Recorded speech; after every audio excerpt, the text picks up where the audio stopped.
Hey guys, our devotions from today is from John chapter 1, verses 19 to 28. We're going to start off, the things we're going to start off with, I know I normally would do difficult words. The words that we're going to talk about are not necessarily difficult or words that you don't know, but I want to clarify and be clear on exactly what they're talking about with a couple of words as we go through the passage today. Starting in verse number 20, the people asked John, "Are you Christ?" Now this might seem strange that the Jews were asking John if he was Jesus, but remember, as we've been talking about on Sunday nights, part of understanding the Bible as you read it is understanding the time and the area where this thing is being discussed, this area that's being written about. While we call Jesus Christ, nowadays, the word Christ was actually the Greek word for Messiah. The Messiah was a person that the prophets of Israel, way back in the Old Testament, had prophesied would come and save the people of Israel. These people were asking John, "Are you the Messiah? Are you the one that was prophesied to come and deliver the people of Israel?" They thought it was going to be from Roman rule. The second thing, in verse 21, they ask, "Are you Elijah?" Now, if you don't remember who Elijah was, he was one of the ancient prophets of Israel. His story was recorded way back in the books of 1st and 2nd Kings. Elijah had prophesied that John would come to prepare the people to receive Jesus. They thought it was actually going to be Elijah coming back from the dead for the prophecy, so they were saying, "Hey, are you Elijah coming back from the dead?" Verse 21 again, and they say, "Or are you the prophet?" There was another prophecy in the book of Deuteronomy about a prophet coming to Israel. They thought maybe that's who John was. The last word, again, is a word you've probably heard a lot, but one I want to clarify. In verse 26, it's the word baptize. Now, some people hear the word baptism and they think about sprinkling, just a little water on the head. The word actually means to be submerged or make completely wet, like a sunken ship. This is why John, that we're reading about, was called John the Baptist or John the Baptizer, because he was taking people that were confessing their sins, he was putting them underwater, he'd take them down to the river, dip them all the way underwater, and he was demonstrating, of course he pulled them back up too, but he was giving a picture of Jesus' death, being buried under the dirt, and then coming back to life. So what's the purpose of the passage?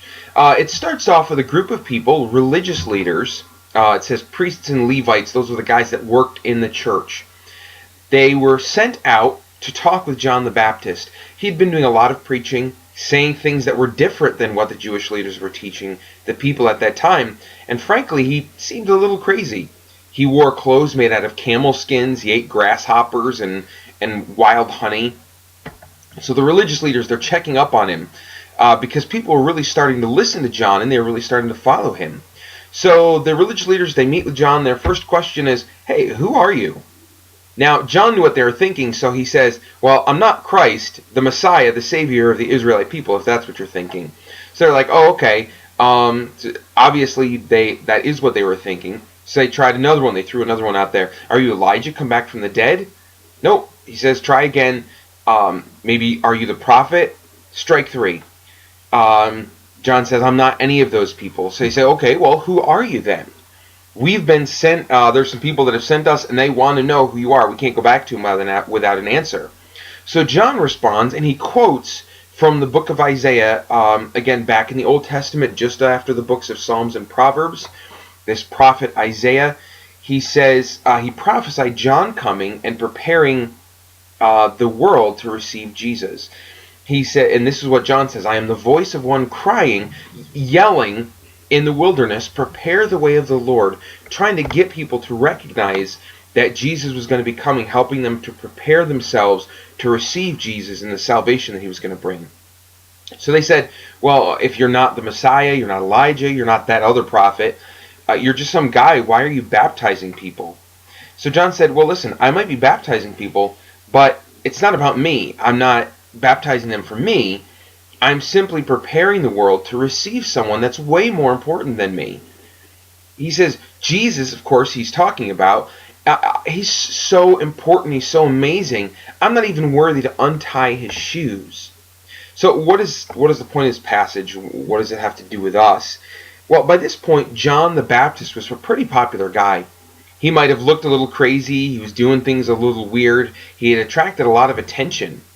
He had a bunch of followers, not just people listening to him, but actually following his teaching, leaving the Jewish teachings behind and following after John's teaching. Now, he could have used his fame and his popularity to get a big house or a sweet ride, probably would have been a camel, or build a big church building, become a mega pastor, be on TV. But John didn't use his popularity for personal benefit or to have people focus on him. He used all of his fame to point people to Jesus. Now, occasionally you'll see this with celebrities or sports stars.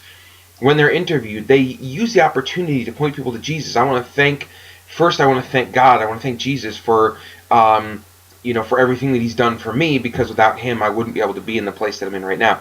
Right? They're using those opportunities to say, listen, this is not about me. My fame, my popularity is not about me. It's about Jesus. Now, you can do this, and you should be doing this too. Whether you're the most popular person in school, maybe you've only got 1 or 2 friends, you have an opportunity to point those people to Jesus that no one else has.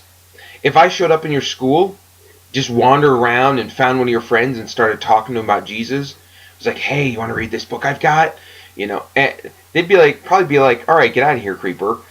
They wouldn't want to talk to me because they don't know me. I'm just some old weird guy wandering through their school. But you can use the opportunities that you have each day to show them and tell them about God's love for them. So, do you spend more time trying to get people to like you than you do trying to get them to love Jesus? Do you focus on yourself more than you focus on Jesus?